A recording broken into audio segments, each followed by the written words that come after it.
বন্ধুসকল welcome to my YouTube channel Assam career job. আজি পুনৰ আপোনালোকৰ কাৰণে বহুত ভাল খবৰ আহিছে। এডিআৰ 3.2026 25,000 প্লাছ পদ মুকলি কৰিছে গ্ৰেড 3 গ্ৰেড 4 লেভেলৰ অৰ্হতা 8 পাছ হওক 10 পাছ হওক 12 পাছ হওক গ্ৰেজুৱেশ্যন পাছ হওক সকলো আবেদনসমূহ কৰি ল'ব পাৰিব। বয়সসীমা 18 পৰা 50 অসমৰ যুৱকৰ বাবে সুবৰ্ণ সুযোগ এতিয়া প্ৰস্তুতি লওক। সো সকলোখিনি কথা আপোনালোকক জনাই আছোঁ। সো ভিডিঅ'টো আপোনালোকে শেষলৈকে চাব আৰু যদি ভিডিঅ' ভাল পায় ভিডিঅ' লাইক এটা কৰিব পাৰে, লগৰ চেনেল ছাবস্ক্ৰাইব কৰি দিব পাৰে। আহক আজি ভিডিঅ' আৰম্ভ কৰোঁ। সো ভিডিঅ'টো আগবঢ়াৰ আগতে মই আপোনালোক জনাই দিব বিচাৰিছোঁ, যদি আপোনালোকে এডিআৰ 3.0 লগতে অসমৰ যিকোনো কম্পিটিটিভ এক্সামৰ ক্ষেত্ৰত প্ৰিপেৰেশ্যন কৰি আছে তেন্তে আপোনালোকৰ কাৰণে বহুত ভাল খবৰ হয়, কাৰণ আমাৰ টিমৰ তৰফৰ এটা কোৰ্চ প্ৰস্তুত কৰি উলিওৱা হৈছে। সো কোৰ্চটো আপোনালোকে বাই কৰিলে পঢ়া শুনাসমূহ কৰিব পাৰে, কিয়নো এই কোৰ্চটো যদি আপোনালোকে বাই কৰিলে পঢ়ে বেলেগ কোনো বুকছ বা বেলেগ কোনো কোৰ্চ নকৰিলেও হ'ব।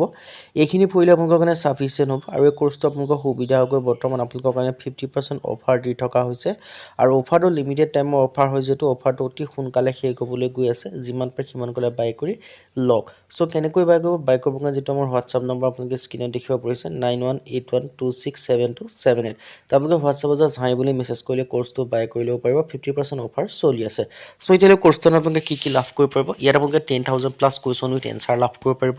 অল ছাবজেক্ট আছে, কমপ্লিট চিলেবাছ কভাৰ আছে, অসমীয়া আৰু ইংৰাজী মাধ্যম দুইটা মাধ্যমতে লাভ কৰিব পাৰিব। অল টপিকৰ A to Z এনালাইচিছ আছে, কাৰেণ্ট এফেয়াৰ্ছৰ পৰা আদি কৰি সকলোখিনি ইনক্লুডিং আছে। লগতে আপোনালোকে মক টেষ্টৰ কাৰণে টেষ্ট পেপাৰ পাব, লগতে PYQ লাভ কৰিব পাৰিব। আৰু 2026-27 বৰ্ষৰ যিটো নতুন এক্সাম পেটাৰ্ণ বা নতুন যিটো চিলেবাছৰ ওপৰত ডিপেণ্ড কৰি বনোৱা হৈছে কোৰ্চটো, সো একেবাৰে লেটেষ্ট কোৰ্চ হয়। সো সোনকালে গৈ বাই কৰি ল'ব পাৰে যদি আপোনালোকে চিলেকশ্যন লাগে বা যদি চিলেকশ্যন হ'ব বিচাৰিছে। সো এইটোৱে সুবৰ্ণ সুযোগ হয় আৰু ইয়াৰ দ্বাৰা পঢ়ি আপোনালোকে নিশ্চয় চিলেকশ্যনসমূহ লাভ কৰিব পাৰিব। আৰু আপোনালোকৰ সুবিধা হোৱাকৈ বৰ্তমান আপোনালোকৰ কাৰণে 50% অফাৰ দি থকা হৈছে কোৰ্চটো, যাতে আপোনালোকে অফাৰটো গ্ৰহণ কৰিব পাৰে। সোনকালে গৈ বাই কৰি লওক, অফাৰটো লিমিটেড টাইমৰ হয়। পাৰিলে আপোনালোকে আজিয়ে বাই কৰি লওক, বাই কৰিবৰ কাৰণে হোৱাটছআপত জাষ্ট মেছেজ কৰিলে হৈ যাব। সো মই এতিয়ালৈ আপোনালোকক জনাইছোঁ যে এডিআৰ 3.0 ক্ষেত্ৰত যিটো 2026 ভেকেঞ্চিখিনি আহি গৈছে, সো মই সকলোখিনি কথা জনাই আছোঁ। কেতিয়াৰ পৰা আপোনালোকে এপ্লাইসমূহ হ'ব পাৰে, কি কথা সকলোখিনি কথা আপোনালোকক জনাই আছোঁ। সো দেখিব যে পোষ্ট নেম গ্ৰেড 3 গ্ৰেড 4 লেভেলৰ ভেকেঞ্চি কিমান আহিব, সেইটো অনুমানিক 25,000 প্লাছ ভেকেঞ্চি দেখিবলৈ পাব এক্সপেক্টেড। আৰু অৰ্গেনাইজেশ্যন নেম দেখিব বিচাৰে ষ্টেট লেভেল ৰিক্ৰুটমেণ্ট কমিশ্যন হয়। আৰু কোৱালিফিকেশ্যন 8 পাছ হওক 10 পাছ হওক 12 পাছ হওক ডিগ্ৰী পাছ হওক সকলো আবেদনসমূহ কৰি ল'ব পাৰিব। সো কেতিয়াৰ পৰা আবেদনসমূহ ষ্টাৰ্ট হ'ব, কেনেদৰে আবেদনসমূহ কৰিব পাৰিব, সকলোখিনি কথা মই আপোনালোকক জনাই আছোঁ। সো আপোনালোকৰ সময় একেবাৰে নাই। সো এতিয়াৰ পৰাই ভালদৰে পঢ়িব লাগিব, যাতে আপোনালোকে চিলেকশ্যনসমূহ লাভ কৰিব পাৰিব। আৰু এপ্লাই মোডটো আপোনালোকে অনলাইন যোগে কৰিব পাৰিব। সো এইটো এটা বেষ্ট অপৰচুনিটি হয়, ইয়াত আপোনালোকে অনলাইন যোগে আবেদনসমূহ কৰি ল'ব পাৰিব। সো যদি মই এই ভেকেঞ্চিখিনিৰ ক্ষেত্ৰত যদি মই আপোনালোকক ক'বলৈ যাওঁ, এই এডিআৰ 2026 ক্ষেত্ৰত এডিআৰ মানে আছে আসাম ডাইৰেক্ট ৰিক্ৰুটমেণ্ট হয়। ইয়াৰ আণ্ডাৰত আপোনালোকে বৰ্তমান দুটাকৈ এক্সাম পাতি তেওঁলোকক চিলেকশ্যনসমূহ দিছে চৰকাৰে। সো এইবাৰ থাৰ্ড টাইমৰ কাৰণে হ'ব, এডিআৰ 3.0 হ'ব, যিটো আসাম ডাইৰেক্ট ৰিক্ৰুটমেণ্ট বুলি কোৱা হয়। আৰু ইয়াৰ ক্ষেত্ৰত আপোনালোকৰ এমপ্লয়মেণ্ট এক্সচেঞ্জ ৰেজিষ্ট্ৰেশ্যন চাৰ্টিফিকেট থাকিব লাগিব, যিটো আপোনালোকৰ অনলাইন কৰিলে 5-10 মিনিটত আপোনালোকে পাই যাব। বাকীখিনি ইয়াত ধুনীয়াকৈ ডিটেইলছখিনি দেখিব পাৰিছে। আৰু ইয়াৰ ক্ষেত্ৰত আপোনালোকৰ গ্ৰেড 3 গ্ৰেড 4 ক্ষেত্ৰত মিনিমাম 12 পাছৰ পৰা আবেদন কৰিব পাৰিব। আৰু গ্ৰেড 4 ক্ষেত্ৰত যদি আপোনালোকে 8 পাছ কৰিছে বা যদি 10 পাছ কৰিছে বা যদি আপোনালোকে 12 পাছ কৰিছে, তেতিয়া আবেদনসমূহ কৰি ল'ব পাৰিব। 8 পাছ হওক 10 পাছ হওক 12 পাছ হওক ডিগ্ৰী পাছ হওক সকলো আবেদনসমূহ কৰি ল'ব পাৰে। বয়সৰ সীমা 18 পৰা 40 বছৰ জেনেৰেলি পাৰিব।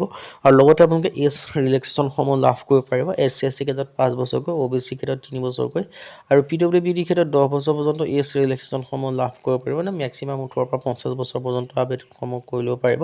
সো এতিয়ালৈ ভেকেঞ্চিখিনিৰ ক্ষেত্ৰত কেতিয়া আবেদনসমূহ ষ্টাৰ্ট হ'ব, এই ভেকেঞ্চিসমূহ আবেদনসমূহ আপোনালোকৰ এমাহ 1.5 মাহৰ ভিতৰত আপোনালোকৰ আবেদনসমূহ ষ্টাৰ্ট হ'ব। মানে জুন মাহৰ ভিতৰত এই ভেকেঞ্চিসমূহ এডভাৰটাইজমেণ্টসমূহ দেখিবলৈ পাব। কিন্তু CM ছাৰ কেবিনেটত ঘোষণা কৰিছে যে 2 লাখ চাকৰিৰ কাৰণে টাস্ক ফ'ৰ্চ গঠন কৰা হৈছে।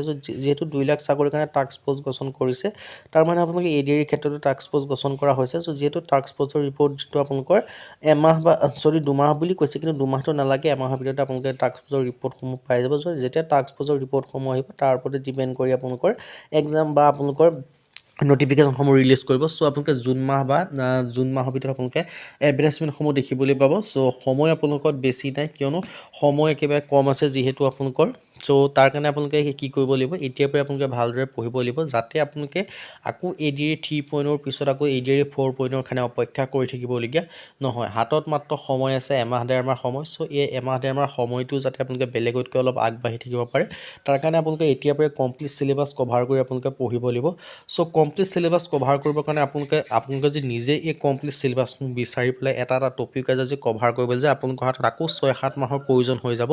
সো তাৰ ক্ষেত্ৰত আমাৰ যিটো টিমৰ পৰা কোৰ্চ প্ৰস্তুত কৰা আছে সেই কোৰ্চটোতে গোটেইখিনি চিলেবাছৰ পৰা আদি কৰি কমপ্লিট A to Z টপিকৰ পৰা আদি কৰি সকলোখিনি কভাৰ কৰি বনোৱা হৈছে আৰু সেইখিনি পঢ়িলে আপোনালোকৰ কাৰণে চাফিচিয়েণ্ট হ'ব বেলেগ কোনো একোবা পঢ়া কোনো কথাই নাই সেইখিনি যদি আপোনালোকে বাই কৰিলে পঢ়ে আপোনালোকে নিশ্চয় চিলেকশ্যনসমূহ লাভ কৰিব পাৰিব তাত সকলোখিনি কভাৰ কৰি থোৱা আছে আৰু সেইখিনি পঢ়িলে আপোনালোকৰ কাৰণে চাফিচিয়েণ্ট হ'ব আৰু এই যিটো কোৰ্চটো আপোনালোকৰ সুবিধা হ'ব বৰ্তমান আপোনালোকৰ কাৰণে 50% অফাৰ দি থকা হৈছে আৰু অফাৰটো লিমিটেড টাইমৰ কাৰণে হয় চ' সোনকালে কৈ আমাৰ যিটো কোৰ্চটো বাই কৰি ল'ব পাৰিব আৰু কোৰ্চটো পঢ়িলে আপোনালোকে নিজেই গম পাব যে ইয়াত আপোনালোকে বেলেগ কোনো নপঢ়াকে হৈ যাব আৰু বাকী যিটো কোৰ্চটো ৰিভিউবিলাক আমাৰ চেনেলত আপোনালোকে নিশ্চয় দেখিবলৈ পাইছে চ' বাই কৰিবৰ কাৰণে আমাৰ যিটো হোৱাটছআপ নম্বৰ আপোনালোকে স্ক্ৰীনত দেখিব পাৰিছে 9181267278 তাত হোৱাটছআপত জাষ্ট মেছেজ কৰিলে হৈ যাব চ' মই আপোনালোকক জনাইছোঁ যে ইয়াৰ ভেকেঞ্চিখিনি অতি সোনকালে আহিব আৰু এক্সামসমূহ যদি আপোনালোকৰ ধৰি লওক জুন মাহত যদি ভেকেঞ্চিসমূহ আহে এক্সামসমূহ আপোনালোকে ছেপ্টেম্বৰ অক্টোবৰ নহ'লে আপোনালোকে নৱেম্বৰৰ ভিতৰত আপোনালোকে এক্সামসমূহ দেখিবলৈ পাব পঢ়িবলৈ আপোনালোকে বেছি সময় নাপাব চ'